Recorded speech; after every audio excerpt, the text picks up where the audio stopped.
Alright, magandang hapon po sa inyong lahat mga kababayan. Batang Maynila to, it's sumulat na po ang noontime show na EAT sa MTRCB at humingi ng paumanhin kaugnay ng joke ng host na si Joey De Leon patungkol sa lubid noong September 23. The whole EAT management is regretful and apologetic to those who were offended by the said utterance. Rest assured that we are one with MTRCB in advocating a responsible viewing experience for the public.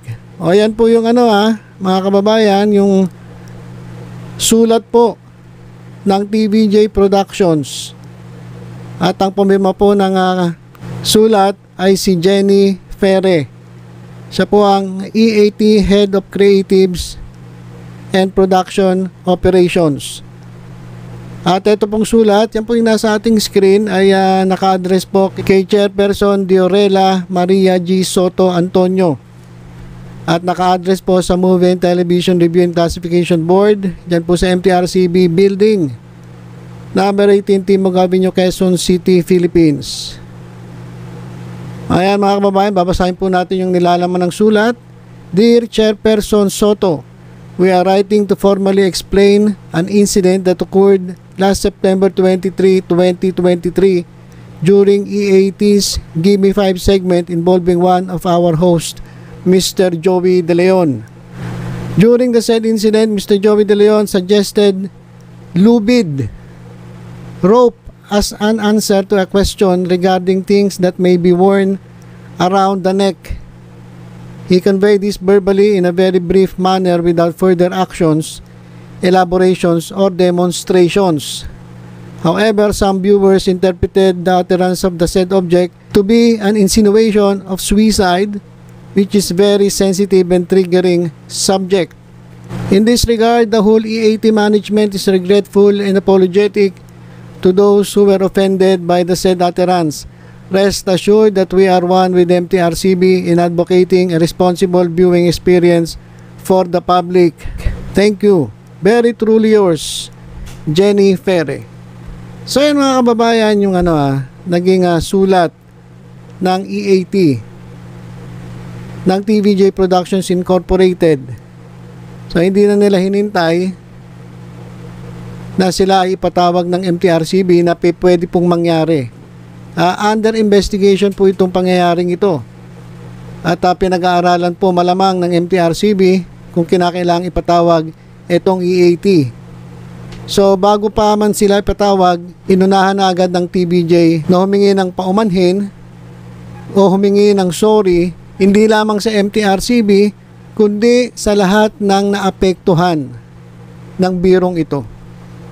So dito po mga kababayan, gusto ko lang bigyan ng pugay itong TVJ Productions na sila hindi hindi nila tinotolerate yung mali. At kung marami ang nasaktan dun sa biro, hindi naman nila yan binabaliwala. Kaya nga sabi nila humihingi sila ng paumanhin sa MTRCB maging dun sa mga taong naapektuhan ng nasabing biro. Dapat po ganyan ang ginagawa ng mga noontime shows. Whether or not sila guilty o hindi sa sarili nila, dapat intindihin nila yung mga sinasabi ng mga tao.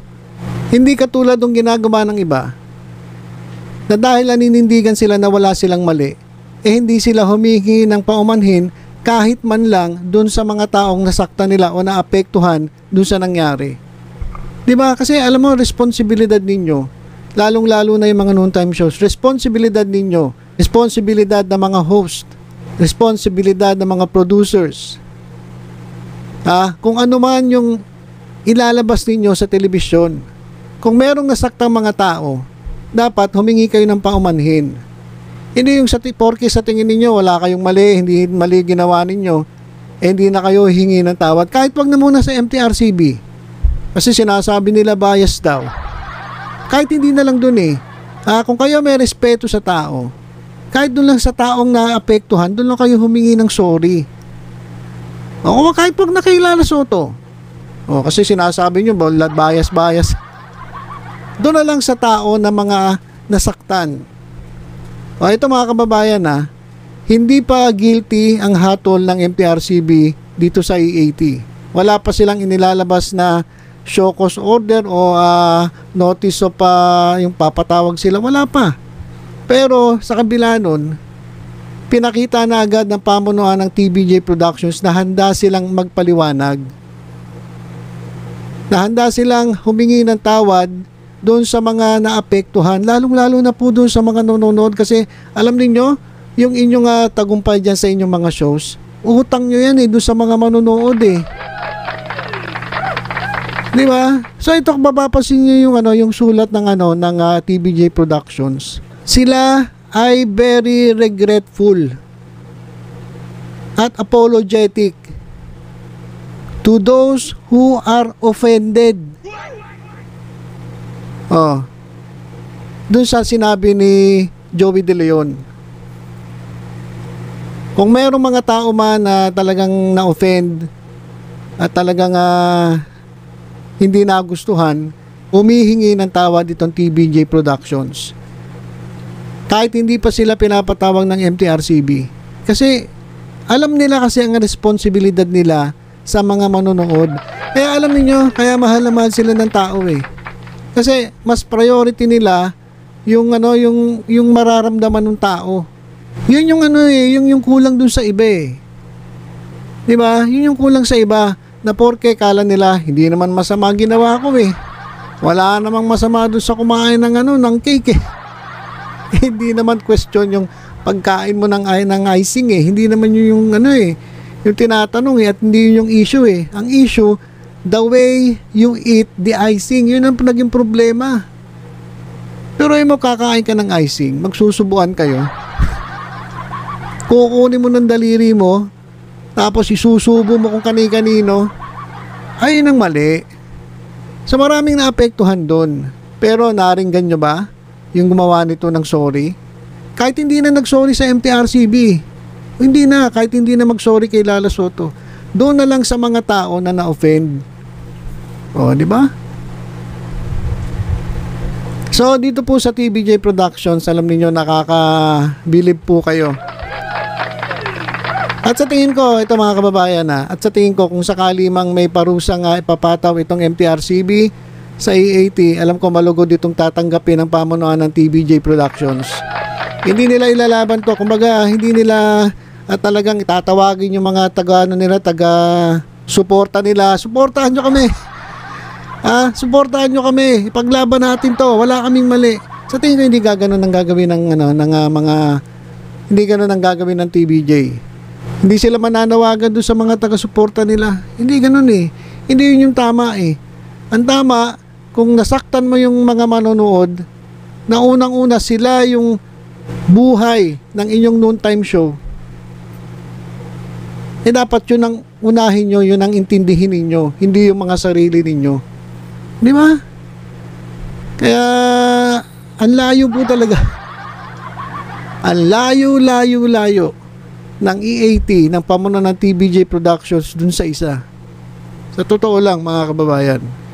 So yan, update po natin. Ito nga TVJ Production ay sumulat na po dito sa MTRCB sa pamumuno ni Chairperson Lala Soto.